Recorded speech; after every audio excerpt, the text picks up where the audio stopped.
Fala aí galera, como é que vocês estão? Beleza, gente? Galera, foca nesse vídeo, me dá uma moral, nunca te pedi nada. Fica até o final, velho. A gente vai trocar uma ideia muito importante aqui. Eu vou trazer algumas reflexões muito importantes. E eu queria que vocês participassem, que vocês comentassem no final, trocassem uma ideia. Eu gostaria muito aí de ouvir a opinião de vocês. Mas então vamos lá. O vídeo, como vocês podem ter visto pelo título, eu quero abordar um pouco dessa rixa aí entre exatas versus humanas e biológicas. Enfim, essas rixas entre áreas do conhecimento que rolam um pouco, né? Diferente talvez do que você tenha pensado, não vai ser um vídeo engraçado, mostrando um pouco dos estereótipos de cada lado. Pelo contrário, eu vou tentar discutir um pouquinho em cima disso daí, falar um pouco do que eu acho, enfim, vamos lá, né? Vamos começar o vídeo. Eu vou discutir aqui principalmente, pessoal, de uma rixa que tem entre exatas e humanas e tal, né? Muita galera que cursa engenharia costuma se achar meio superior e tal. Costuma acontecer disso, né? E aí tem várias imagens que são compartilhadas nas redes sociais que alimentam muito esses estereótipos e tal, como por exemplo algumas dessas que vão aparecer na tela. Mas enfim, eu quero abordar principalmente esse caso. Por quê? Não, o porquê a gente vai entender no final, a conclusão deixa pra depois, né? Mas vamos lá então, vamos discutir principalmente então essa galera de exatas, que nem deveria se chamar assim, porque não tem nada de exato na ciência que eles estudam, mas enfim, que nós estudamos, eu provavelmente faço parte desse grupo, né? Mas tá, vamos lá. O fato é o seguinte, galera.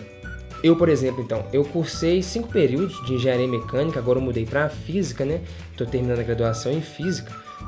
Mas enfim, eu então possivelmente faço parte do grupo aí das exatas, né? Mas eu posso afirmar com certeza que nenhuma matéria de cálculo que eu fiz, ou de física que eu fiz, eu que já tinha completado o ciclo básico da engenharia, depois que eu deixei a engenharia, foi tão difícil quanto, por exemplo, ler e entender um livro do Nietzsche. E é sério, assim, pega essa galera aí das engenharias que fica diminuindo e cutucando o pessoal de humanas e dá um livro do Nietzsche pro cara ler, dá o Capital de Marx pro cara ler e interpretar, para ele falar o que quer dizer aquilo ali, para ele dar um significado para a obra e pro que ela tem a passar.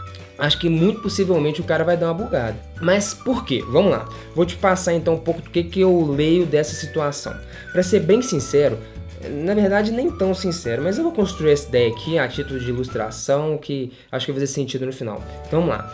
Acho que talvez estudar filosofia, sociologia, outras áreas do conhecimento humano pode ser até muito mais difícil do que estudar matemática, física e as matérias das exatas que o pessoal da engenharia tanto se vangloria por ser tão difícil, etc e tal. Por que isso? Bom, vamos lá. É muito mais fácil você pegar essas matérias de exatas e fazer com que o processo de aprendizado se torne mais operacional. Como assim? Por exemplo, pega aí um texto de filosofia, pega Nietzsche, por exemplo. Por que é difícil de você ler a obra e de você entender? Primeiro que o cara está tratando de temas complexos, né, da crise existencial, ele fala do niilismo, etc e tal. Então, primeiro que não são temas simples, do senso comum. Segundo que ele também utiliza uma linguagem um pouco mais complicada, né, os aforismos. Então não é uma linguagem direta. Ele não fala o que ele quer falar. Ele deixa um pouco implícito ali dentro, você tem que tentar entender o que ele está falando. É quase meio que tentar interpretar um poema, sabe? Tem muita subjetividade ali no meio. Mas beleza, isso torna a leitura densa e difícil. Tá aí uma dificuldade então que a gente pode colocar em ler, por exemplo, um texto de filosofia. Posso dizer então que a gente precisa de uma leitura que exige muita atenção, muita interpretação, não é difícil mesmo. Agora então nas exatas, né? Vamos lá.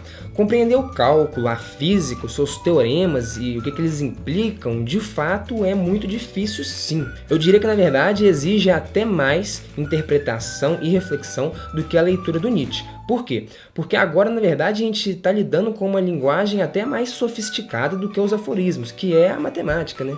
Isso aí, a matemática é uma linguagem, igual à língua portuguesa. A matemática é um conjunto de códigos que seguem uma certa regência, uma certa gramática, e quando eles são colocados de certa maneira, eles transmitem determinada informação. É uma linguagem. Então dificulta o processo de interpretação ter que ler um texto nessa linguagem. Agora, o fato é que é muito fácil de tornar esse processo operacional, no sentido do cara só decorar as fórmulas, decorar como se faz as operações, sabe? Decorar a receita do bolo. Sempre tem um macete, sempre tem uma receita de bolo para cada exercício. E decorar a receita de bolo não significa que você compreendeu os processos que fazem com que o bolo venha a existir. E aí, nesse caso, o estudante não aprendeu absolutamente nada. Ele só se colocou no papel de máquina, decorou algumas operações e aprendeu a reproduzir elas, né? Nesse aspecto, Estudar, por exemplo, filosofia é muito mais complicado que estudar exatas. Por quê? Porque esse pseudo-estudo aí de exatas, que muita gente mesmo, das engenharias, das exatas, que está aí diminuindo a galera que estuda outras áreas, faz,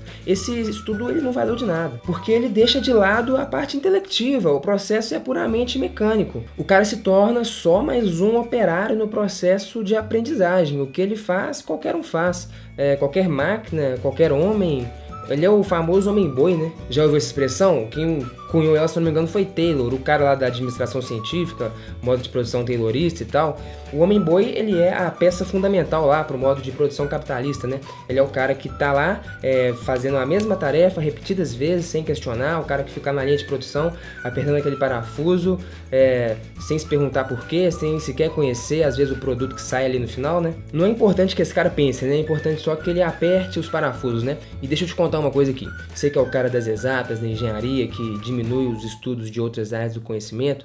Ô velho, se você tá aí decorando a receita do bolo, se especializando em resolver os mais diferentes tipos de exercícios, sem entender as concepções da matemática, da física, na sua essência, as demonstrações, o que significam os teoremas, você tá só apertando parafuso, irmão. Pega a maioria desses caras aí que compartilham essas imagens que alimentam esses estereótipos e, sei lá, pergunta pro cara o que é o teorema fundamental do cálculo, irmão. O que ele significa, quais são as implicações dele, o que ele quer dizer. A maioria das pessoas para quem eu fiz essa pergunta não souberam responder, ou seja, os caras estão apertando parafuso, nem a ciência que eles se propuseram a estudar, de fato, eles entendem. Então, nesse processo mecânico, certamente estudar filosofia e qualquer outra área do conhecimento é muito mais difícil, porque esse estudo não valeu de nada. E tem muita gente mesmo que está fazendo esse tipo de coisa por aí. Então tá bom, por hora eu deixo só então essa minha provocação pra galera aí de exatas, não só para tentar ampliar um pouco o horizonte de vocês, galera, mas também para que vocês, para que nós, na verdade, eu me incluo nesse grupo, né, para que nós possamos estudar de forma mais responsável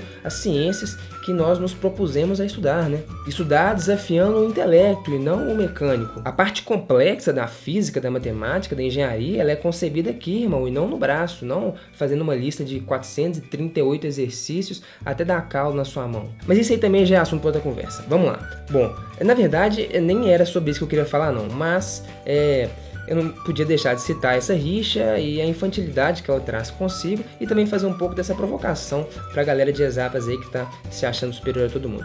Mas o que eu quero tratar, na verdade, é o seguinte. Eu quero tentar discutir um pouco o tanto que essa rixa nos diminui intelectualmente.